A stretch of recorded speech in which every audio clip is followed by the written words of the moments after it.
Hello, everybody. We just had a lovely chat with actor Philip Rosch, very insightful, and tips from Philip's time working with acting giants such as Joaquin Phoenix and Timothée Chalamet. Yeah, we go in depth in terms of his work on video games like the Hitman series, how he uses physical prep to get in the right emotional mindset for parts. There's so much here for any actor that needs a bit of motivation or advice at the moment. And before we play this interview with Philip, as we've got you here, we'd love it if you could subscribe to our podcast. If you're on Spotify, Apple Podcasts, it doesn't matter. Just click that subscribe button. If you could leave us a positive review, that gives us a huge helping hand in getting more people to this podcast, which is what we would love to happen. And if you aren't already, we're on social media, whether that is Facebook, Instagram, Twitter. Come join us, say hello. There's so many more exciting things in the pipeline. And without further ado, here is the interview in the room with Philip Rosch.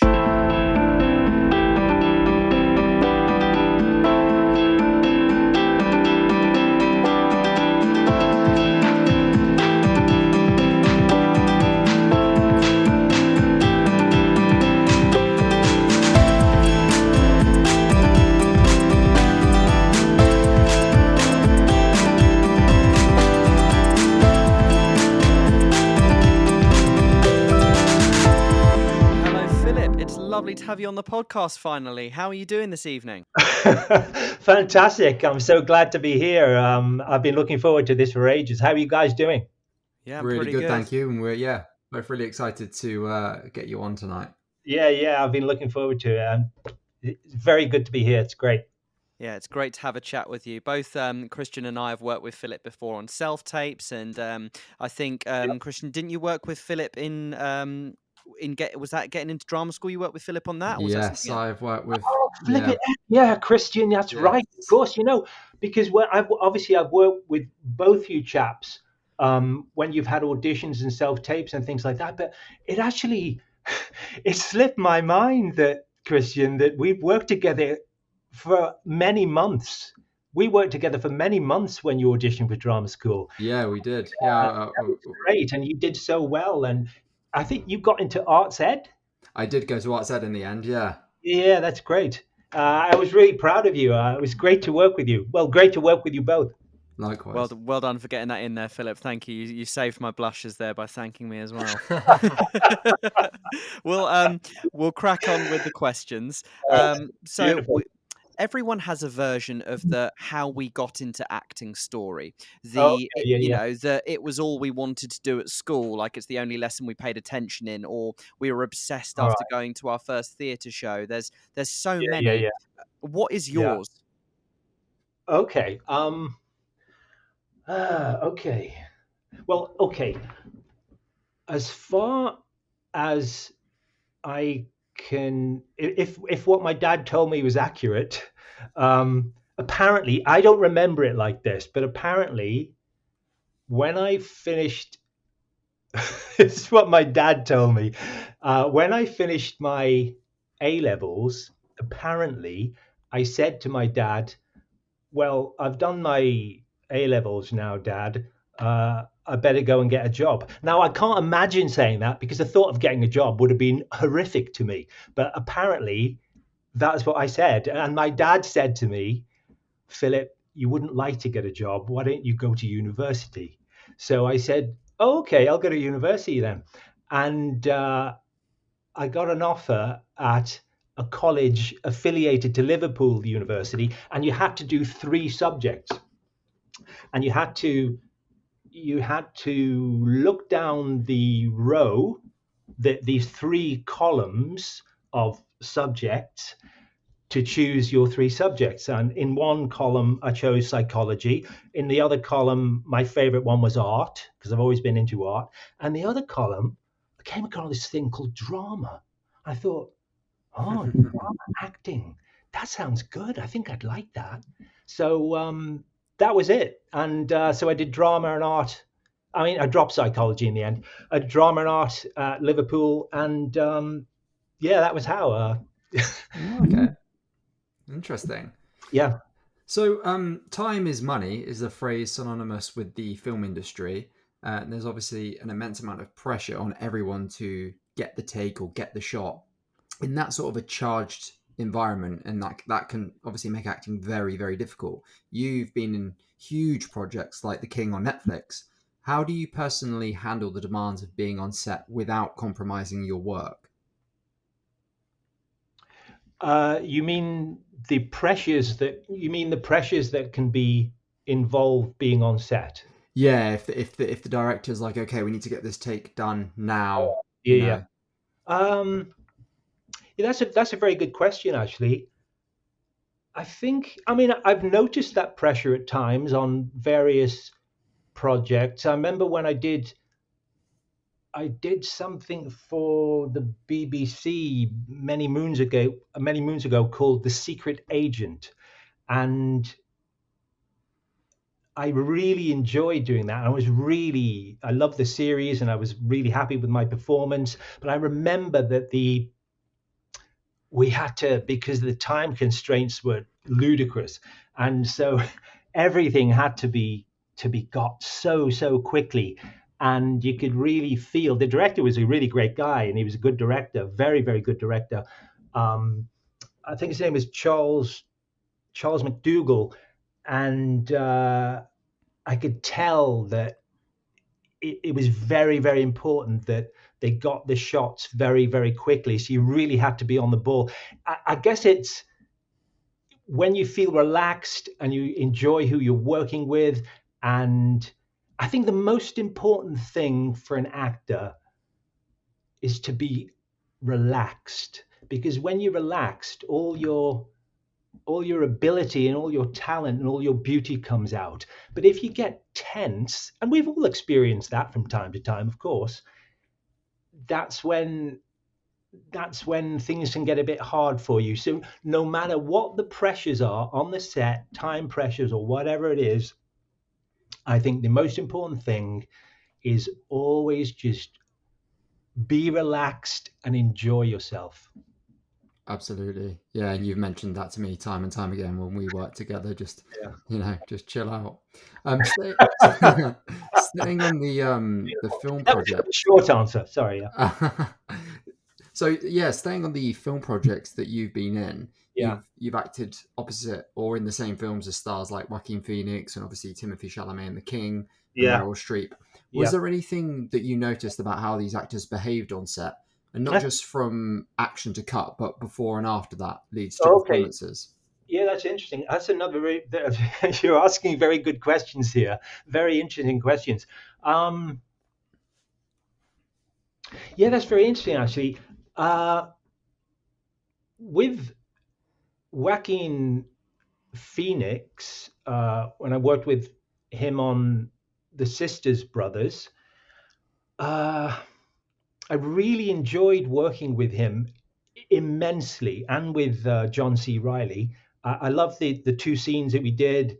Uh, I absolutely loved shooting that. Loved shooting that so much. Um, I remember going into hair and makeup because I only had all I had on that was just a 1 day shoot, and I went into hair and makeup. And so I sat down in the chair and I noticed Joaquin Phoenix was sitting next to me. And we said hello. He was getting hair and makeup done and da-di-da-di-da. And, we said hello. We had a nice little chat. We had a little chat and he had his lines in his hand. So he was going through his lines. And he made a little joke about, making sure he'd had to learn his lines and stuff like that. So we had a nice little chat there next to each other in the makeup chairs. But the interesting thing was, when we got onto set, and I guess all in all, I guess we must have shot the two scenes probably in about 4 hours. It was a baking hot day in Romania, and when we were on the set, because I was playing a storekeeper, and they were these two really really bad guys, and they came into my store, and when they told me their name, I realize who they are and how dangerous and violent they are. And they're both quite kind of intimidating to me, their characters in the scene. But the thing was, when we were on set, the only time they spoke to me at all was during the scene. They didn't speak to me. They didn't chat with me or speak to me at all uh, outside of the actual acting in the scene, and I didn't mind that. I I was happy with that because I like to. I think the most important thing you do when you do any work, you've got to focus and just give yourself to what you're doing, and sometimes idle chit chat and things can get in the way a bit of one's concentration. So it didn't make me feel uncomfortable, but when I was chatting with John C. Riley uh, in one of the kind of breaks, he said to me, "Philip, I hope you don't mind the fact that we haven't even spoken to you so far. Uh, when we accept the only words we've spoken is when we've been doing the actual scene. It's just that we both like to completely concentrate, and we can't just come out of character and be all nicey to the other actors that we're working with because we can't work well that way." And I thought that was fair enough. You know, um, Mm. yeah. One thing about Joaquin Phoenix, I mean, obviously this sounds obvious to say, but I thought his acting was so natural and beautiful and captivating in that film. And he's just a wonderful actor. But he would sometimes um, he would between shots he would often uh, kind of mess around in a kind of the way a kind of excited child or youngster would, and it was quite fascinating to watch.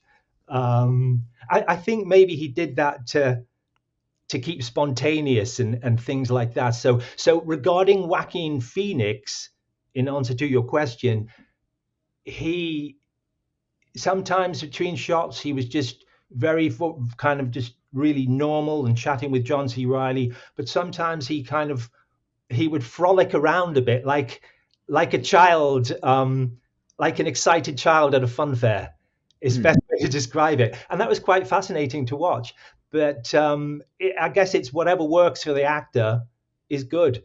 Um, Regarding Timothée Chalamet, he was an absolute dream to work with. Such a nice guy. He's such a beautiful actor and such a nice guy, humble, friendly, wonderful guy. And you might actually remember, Christian, and you too, maybe, Matthew, that when we've worked together, quite a lot of the time, particularly if an actor I'm working with is doing an emotional scene, or if I'm doing a self tape and it's an emotional scene, I might do like 15 press ups, Yes. 15 knuckle press ups on the floor just before the take because it gets your breath alive. And I often suggest to my students to do that. And Timothée Chalamet, several times when we were shooting The King, he would just get down on the floor, on the carpet or whatever, and just do 10 or 15 quick press ups. And I thought, wow, Timothée Chalamet does that as well. So I think it's quite a good idea, maybe. And sometimes Timothée Chalamet, you'd see him sort of between scenes. You'd see him walking around quite quickly on the set with headphones in, and I think he might have been listening to a favorite song or a song that moved him or made him feel a certain thing, just to do everything he possibly could to do the next scene as well as possible. And I think that really great actors just do anything and everything they need to be as good as possible. And I think that attitude is great. Yeah, I really like the idea as well that lead actors on a set they have no fear in doing whatever prep is required for them. Like a lot of Yeah, actors at drama school and sometimes quite green actors would probably feel silly to do that type of physical prep or headphones prep before Yeah, they do a take, because they feel like people are going to judge them, which on a film set full of, maniacs in our industry that decide to do this for a living, you should never feel, as long as you're not compromising someone else's prep or performance, you should never exactly. feel like That's very anything important. that you're doing is too weird. Yeah, That's really absolutely. interesting. That's a really good point, Christian. I totally agree because, and I think you're right that maybe people who are just starting off in acting or something like that, they might think, oh, if I do press ups or, if I do press ups, in front of everybody or something like that, people think I'm weird or, they don't care. I mean, they really don't care. I mean, let's face it, with drama school, let's face it, all the audition panels want for drama school is they just want to see a great performance. And as long as you don't smash the room up, then Yeah. they'll be happy with what you do. If you need to take 30 seconds or something to find a memory in your life that creates a certain emotion within you, as long as you don't take ages to do it, I think they'll be very, very happy with that. In fact, I seem to remember, and you might be able to clarify this for me, Christian, but one of my students, and that's the amazing actress called Lena Fellows, who also got into arts ed. I don't know if she was there at the same time as you, Christian, but she told me that when she came back from her arts ed audition, one of the reasons she really liked that school, really liked arts ed, was because they were very amenable to people doing whatever preparation they wanted to do before they started their speeches. Again, not something that took 10 years, of course, but something that worked for them, to take 30 seconds or 40 seconds to do some press ups or something like that, just to create the feeling in you in order to do the scene as well as possible. And I think that's a really, really good attitude to have. I think when directors and tutors, or anybody in the industry has that attitude, it's great because that's the way to get good work. Yeah. I'd love to move on to talking about accents, Philip. So while it's a skill at the moment that is partly being sidelined a bit now in favor of just the authentic accent, and that's no bad thing. These two, the skill of accent work and then legitimate voices, they can work hand in hand. But two accents for every actor to learn, what you're sort of told at drama school is you need to be good at RP and you need to be good at general American. And something that both Christian and I noticed when we were working with you, while you were in preparation to play an American part in a project, you maintained Yeah. that accent in your day-to-day life. How essential is that type of work for you when developing an accent or practicing an accent? And are there any other tools or exercise you use when it comes to accent work? When it comes to regarding what you mentioned about using, for instance, with myself, the American accent in my day-to-day life, the reason I did that was this.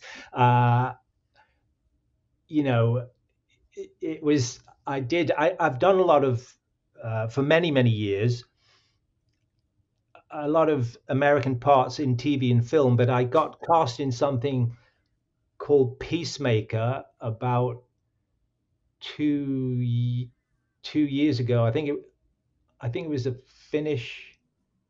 Yeah, it was a Finnish TV series, and because I was in several episodes, because some of the parts, like in The Sisters Brothers, it was a one-day shoot, and obviously I made sure my accent was good for what I had to say and stuff like that. But because this was several episodes, I thought, Philip, you've got to pull your socks off. You've got to make sure your accent is absolutely spot on, because if you when I left Canada, because I was raised in North America, when I left Canada, I was 11 years old, and so my Canadian American accent stuck and was very strong for many decades after that. But kind of a few years ago, I noticed that sometimes it would just slip a little bit and it would go into a little bit of an English sound. And I thought, I can't have this, particularly if I'm not going to be in several episodes. I'm going to be absolutely spot on. So that's why I would when I was talking to my friends on the phone or leaving them voice messages,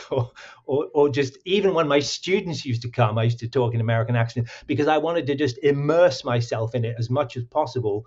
And it really, really helped. And the other thing that helped, and I'm not mentioning this as a kind of plug, I'm not getting any money for it or anything like that, but if a person wants to learn an American accent, I mean, of course you can go to an American accent tutor and they'll be, if it's a good tutor, they're really going to help you. But obviously, that's going to cost quite a lot of money.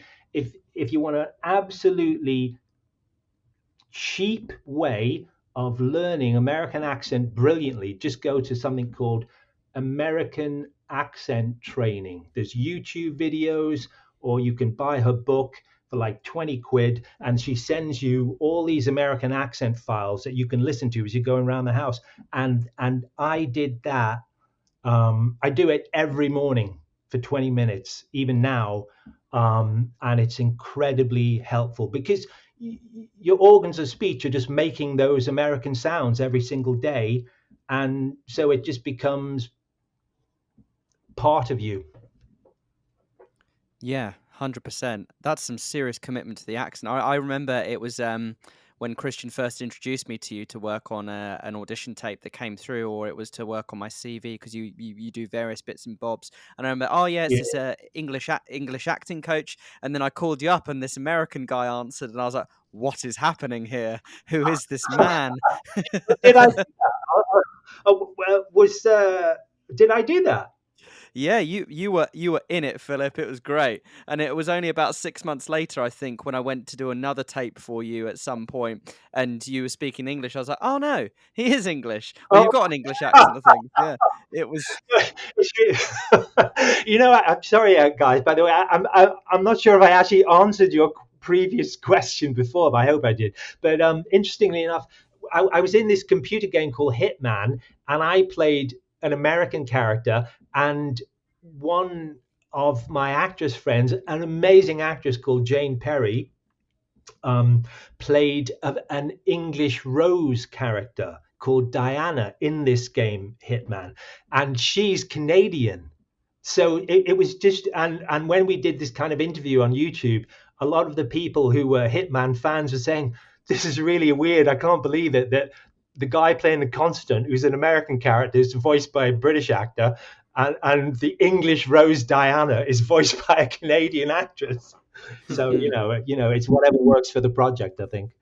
Absolutely. Oh, so And do they actually tell you? Sorry, no, you go ahead. What were you I was, saying? I was going to say, do they say to you I remember in drama school, when I was in drama school, they said RP. Everybody should learn RP. But do they tell you in drama school now that you should learn American as well? If they do, I think that's a good idea. Yeah, 100%. I remember we were told that in first year. In first year, Ah, Art said okay. we did a play where there was an Irish character, an English character, and an American character. No one wanted to play the Irish one because that accent is so difficult to get legitimately right. And of course, that's the one I got. All But right, all right, yeah, the yeah. RP and the American were for that purpose, were to introduce all the ways that you can get into an accent. So and the people that weren't naturally RP speaking, given the RP one and bits and bobs like that. So as we've Oh, mentioned, such as your yeah, yeah. accent work, the prep you do for any project is quite extensive if you've got the time. Can you give us any sort of guide to, I hate the term your process, but it's all the only one that applies here. Any sort of stuff that you Yeah. seem to reliably do from when you get that script through from an email once you've Okay. got the job Yeah. to when you perform? That's it. Yeah, I think you guys are both asking really, really interesting, good questions. What I would say is this: I can only answer this. I can only answer this for myself and completely honestly. Um, I don't believe in doing. I think particularly in an actor's very early part of their career.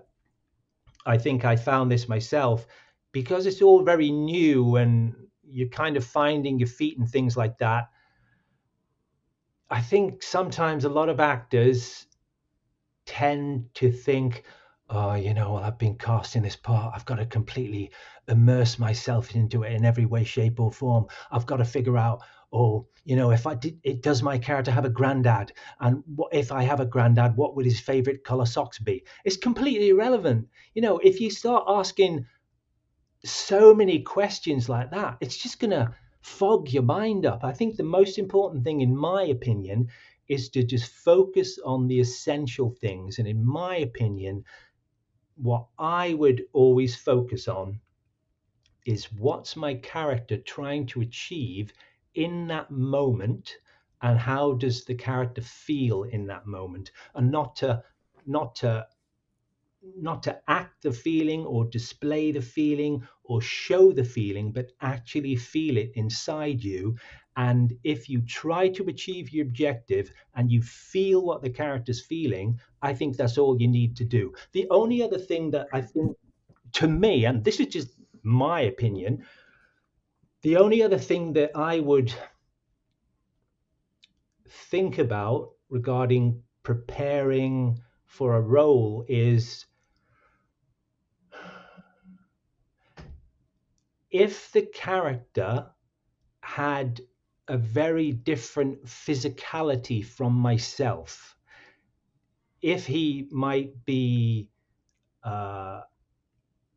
if I thought the character might be much more solid than myself, I would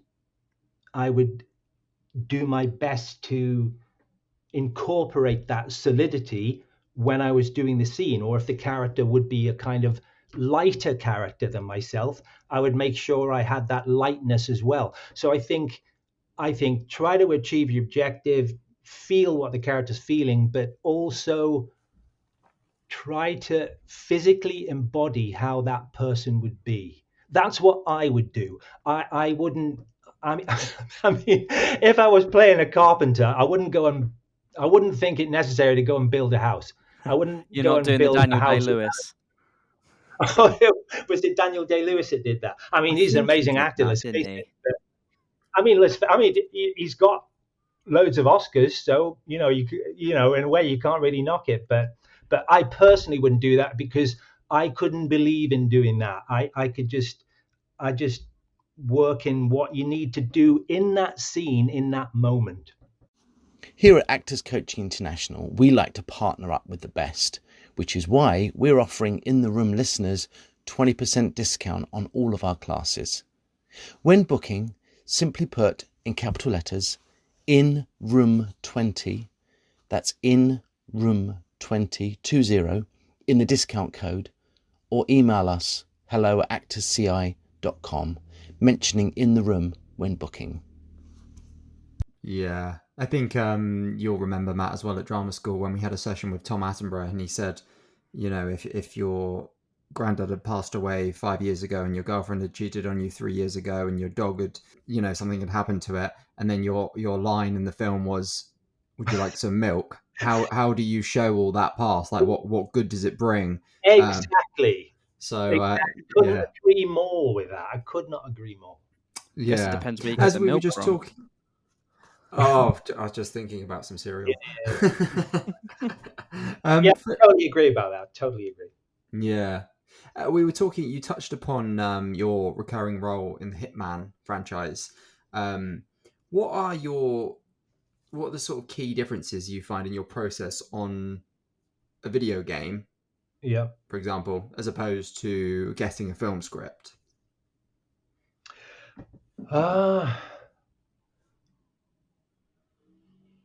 Well, I don't really think there would be any key differences, in my opinion.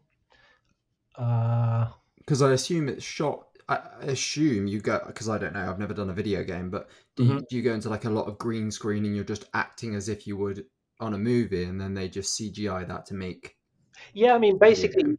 yeah, that's it. That you put this kind of lycra suit on, which has got these kind of shiny balls in all over it in the places where your body moves, and then you have to wear a kind of camera on your head that shoots your face, And they have all these cameras around the room. And I remember when I did 2 cut scenes in Hitman, one with an actor called Ramon Tikaram, and he was fantastic, and the other one was with Jane Perry, and it was wonderful working with Jane. And like, for instance, when I did the scene with Jane on the train,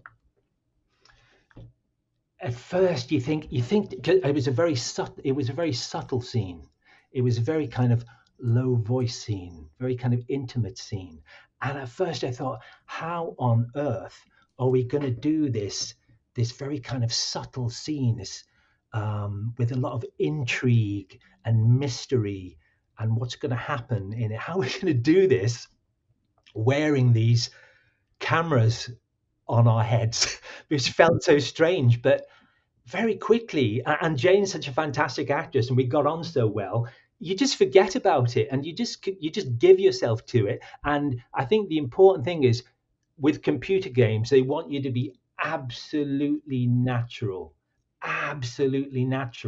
And I just loved doing Hitman. It was just one of my favorite parts ever. Just one little thing I wanted to mention about, just a question that you asked me a little earlier. One other thing I wanted to mention, I think you were mentioning about the importance of actors feeling comfortable to do whatever preparation they know is going to help them do a good performance, as long as it doesn't, annoy another actor or something like that. That's very important as well. But I remember when I did a film called Automata, and I only had one scene in it. The scene was with a wonderful actress whose name escapes me, who played my wife, and she was fantastic, and Antonio Banderas. And it was a fantastic scene. And my character and my wife character, the dog had died. We'd killed the dog to try to get compensation money from this company.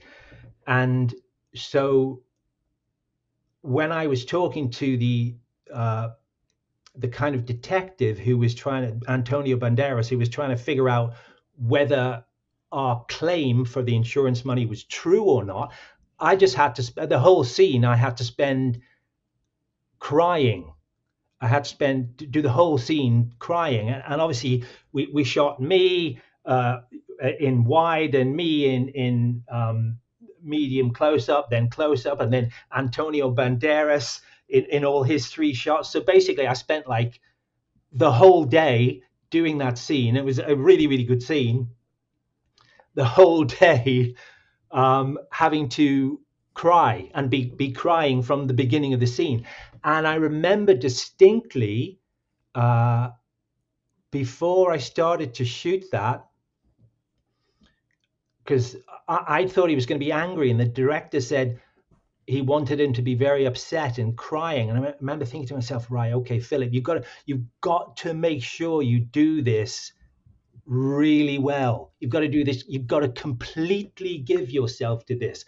And so before every single shot, I was shooting about 5 or 6 hours, I'd have to make myself cry and properly cry, really to feel something that made me cry. So it didn't look like the actor was imitating something, but the character was really feeling that. And again, it's just one of those instances where you've got to just have no inhibitions at all, not to feel self-conscious, don't have any inhibitions, just completely immerse yourself. And I remember thinking to myself, bringing back a memory in my life from a few years before that of something that brought me to tears very quickly. And I it's important, I think, don't worry about don't ask anybody permission to do that. Don't say to the director, oh, do you mind if I just go into the corner and make myself cry or something? Just do it. You know what I mean? Because everybody else is just concerned with their job. They're concerned with their lighting and the script and sound. What the director wants is he wants an actor who doesn't even need to be given any directions. So just immerse yourself in it and everything will be well. Yeah, absolutely. I mean, I often find myself just going to the corner of a film set and crying, but that's nothing to do with the prep for my character. That's just a it's just a thing that seems to happen. Okay. You should write series 2 of The Office. It'd be great. All right. Oh, they've had series 2. Anyway. Okay. Yeah, okay. I mean, that's what I think. My answer's too long.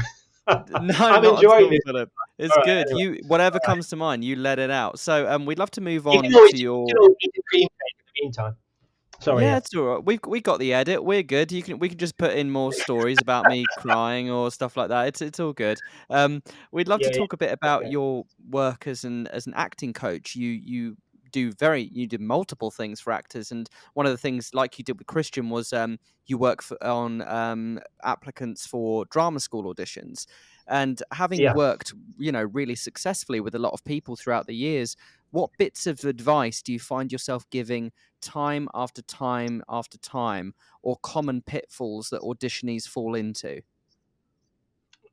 Again, you're both asking just absolutely fantastic questions. Really pertinent, relevant, really, really good questions. What I would say regarding, well, certainly regarding students of mine who are going for drama school, I would say, like, for instance, when it comes to sight reading, because you might get sight reading in your recall audition, for instance. And I think some actors, because of the very name, sight reading, I think some actors, maybe actors particularly in the early stages of their career, they tend to think of sight reading like, oh well, it's sight reading. I'll give it a go. I'll kind of read it. I'll read it, and then I'll see what the director says as a direction. Then I'll do it differently. But I always say, don't think of it as reading. Think of it, do your very best for perform. Obviously, they know that you can't.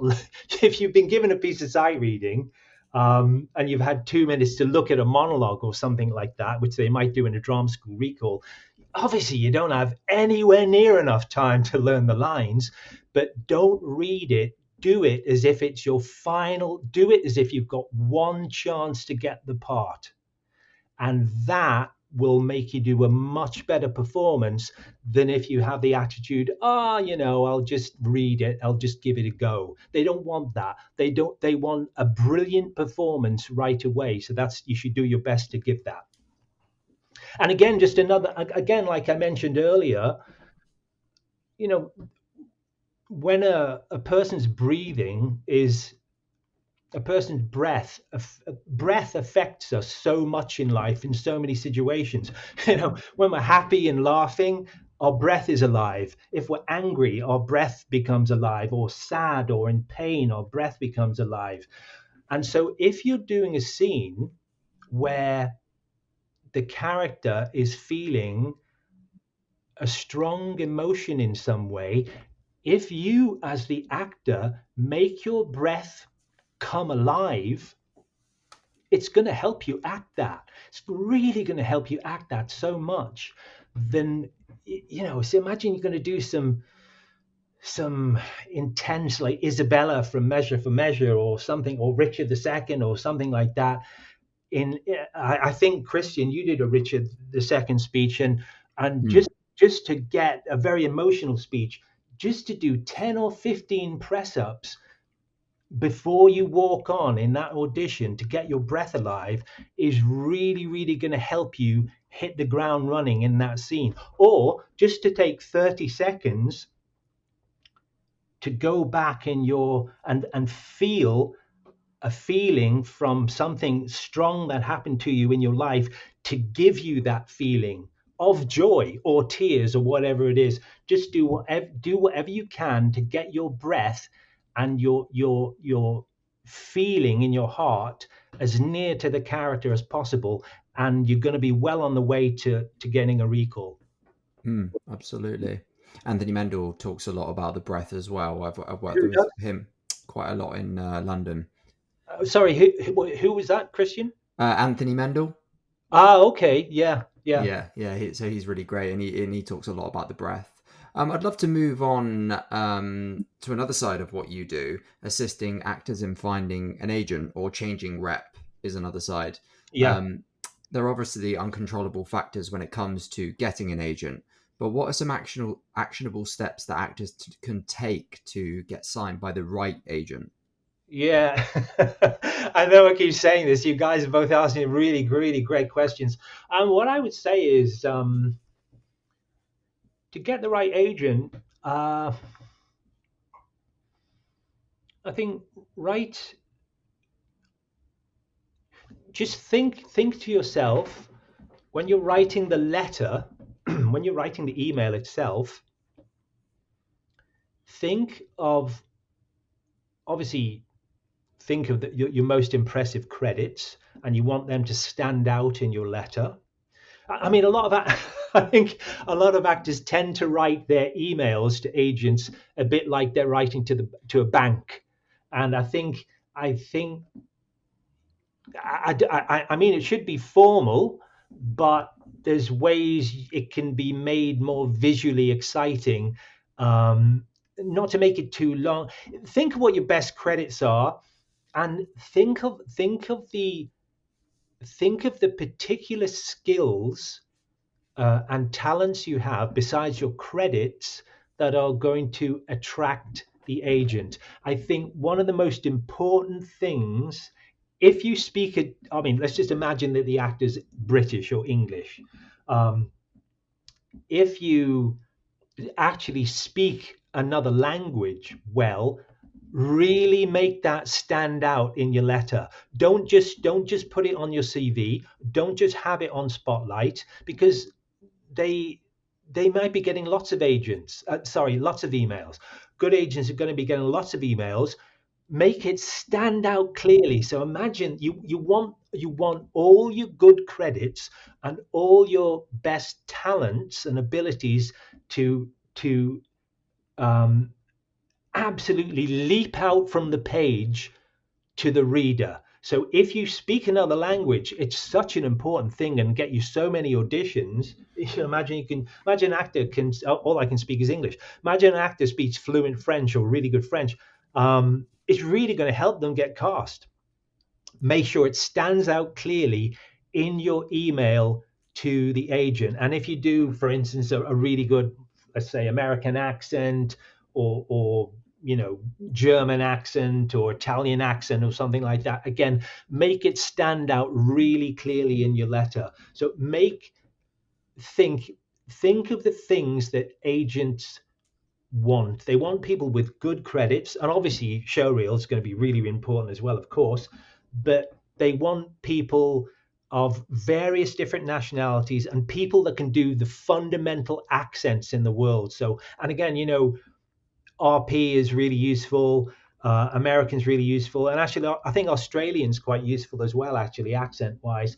So, I think just think, what are the things that I can impress the agent with, and make sure those things stand out.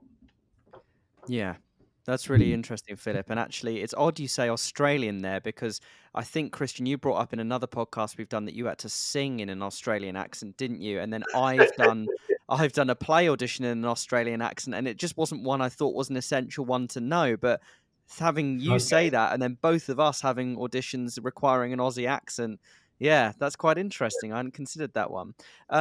We've got two questions to wrap up our main set of questions with you, Philip, and I'm going to ask them as a double-barreled one. So we'd love to know if you can tell us about, Oh, can you hear me there, Philip? You just tried to say something. Was that Christian talking? That was Matt. We sound very similar, which makes Christian very angry. Okay. Yeah, sorry. He hates that. Sorry.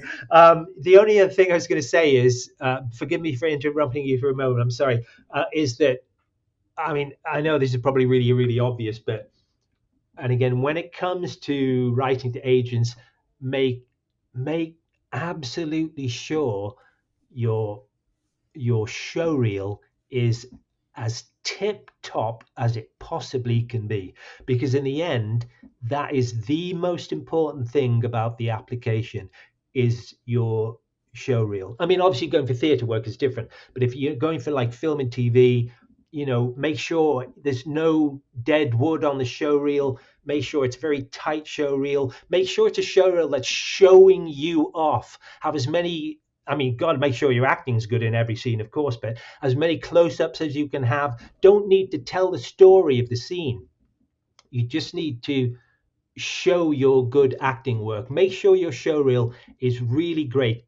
If you know how to edit it yourself, fine. Otherwise, go to a fantastic editor. Make it really, really tight. Spend money and time and heart on your show reel, and that will give you good dividends.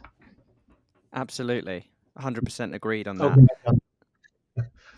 We'd love to wrap up this main line of questions by asking you, what can you tell us about any projects you've been working on recently or got coming out soon that we can find?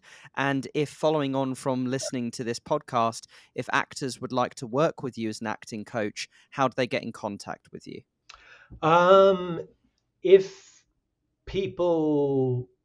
If any actors or anybody wants to come to me regarding help for drama school or auditions and self-tapes, just give me a call or send me an email and I'll get back to them as soon as I can, basically. Regarding projects I've done recently, I did one at Pinewood in October. But it's one of those ones where you're not allowed to tell anybody about it, so I'll move on to the next one. I shot something in Romania called Pilgrim. Tim Burton was directing. It was quite a small part, American part. That was really, really good. I really enjoyed that. That'll be a TV series, I think a 10-part TV series coming out later this year, and I really enjoyed that. And most recently, I actually did the very first Bollywood thing I ever did. I've never ever worked in India before, and I've in December I did a 2.5-week shoot in India of something that's called the Railwaymen, and it was about a very tragic, awful industrial disaster that happened in India in, I think, 1982 or 1983, I think it was. And I played I was representing the Americans that ran the factory, and I absolutely loved shooting that so much. And that's coming out on December the 2nd this year. Yeah, it was great fun. Oh, very exciting. Philip, I don't want to give out any details that you don't want me to. So just to clarify for everyone, if they type in your name on Google, your website comes up and your email address will be there and they can contact you to get the number as well. Is that right? Yeah, that's right. Regarding the website, I'm just so... Technical things are not my forte in any way, shape or form. I've been meaning to build this website for 15 years and it isn't even done yet, because I'm just useless with things like that. But I've had so many, I tend to get a lot of calls anyway, so I haven't needed to finish it. But people should just ignore the website. Just go on a Spotlight or the Stage and look my number up from there, and just give me a call and I can call them back as soon as I can. Okay, fantastic. Well, that wraps up all of our main questions. We would love to move on to the newest section of our In the Room podcast, which is the 10 rapid fire questions that you've never seen before. So it will be very spontaneous as we like it. Okay, great. So are you ready for the questions? Matt, would you like to kick us off? Okay, here we go, Philip. In one sentence or less, 10 rapid fire questions. And number Okay, one. beautiful. One quality that you see in all your best acting students. God, that's a really good question. Truthfulness. A performance you saw live or on screen that everyone should watch. Well, I would say watch the whole series because it's astonishing, but watch the scene in The Office Series 1, where Ricky Gervais as David Brent is given the news that he's going to be fired. And he's been such a joker. He's been such a joker, messing around with everybody in the office, and the pain and truthfulness and feeling Ricky Gervais has as he says, "Please don't fire me." Absolutely captivating, beautiful, beautiful performance. I think he's one of the best actors in the whole world. Favorite way to pass the time when waiting on set?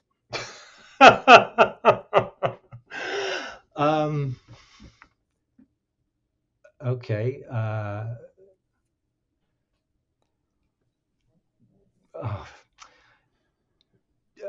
Okay. Text or call one of your very best friends, because however you're feeling, they will help you feel good, and you'll probably be feeling some strong emotion having texted them or called them because they're one of your best friends, or listen to Bohemian Rhapsody. That's all you should do. Oh, yes. One actor you'd love to work opposite? Well, one actor, Ricky Gervais. What would you say to your Hitman character, the Constant, if you met him in real life? Oh, that's a good one. I'd probably say, do you feel your actions in the world are causing happiness or causing pain? Cool, that's deep. Should everyone listen to the In the Room podcast? Yeah, I would say definitely. Oh, thank God. I thought that laugh was leading into a no then, Philip. You had me on tenterhooks there. Okay. Next question. The most challenging Shakespeare speech you've done yourself or coached someone else to do? Oh, great question. Wow. I mean, there's so many amazing Shakespeare speeches and challenging ones. Okay. Maybe, well, I mean, so many. One of the most challenging is Edgar. I heard myself proclaimed. Edgar from King Lear, where he's okay. So one line. I won't go on. Sorry. Edgar from King Lear. I heard myself proclaimed, because he actually has to transform himself into this. He has to put on an acting part to hide from the authorities that want to kill him, and he transforms himself into a kind of the worst kind of ne'er-do-well, poverty-stricken tramp in the windswept moor that is in agony in his life in order to hide himself from the authorities. And it's just, he transforms himself into a kind of beast in order to do that. And if an actor does that well, it's just astonishing. What country out of the ones that you filmed in would you love to go back to one day and visit? I'd go back to India. Yeah. What would the title of your autobiography be?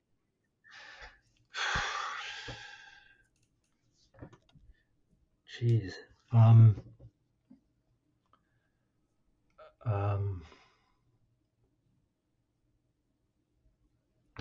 I would call it Mantra. Mantra. One piece of advice you'd give to an actor who isn't happy with where they are in their career currently? I would say, if they're not happy with their acting work, I would say always remember that any great art, anything, almost everything in life is simple.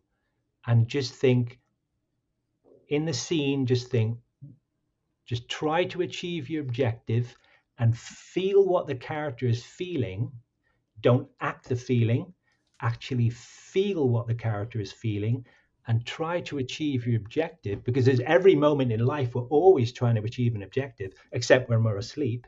If you do that, you'll be a really fabulous actor. Amazing. Brilliant. That concludes our podcast. Thank you so I love much. it, guys. That was so much fun. You should be professional interviews as well. Thank you so much for coming on, though. We really appreciate you, your Philip. time. Oh, it was great. I really enjoyed it, guys.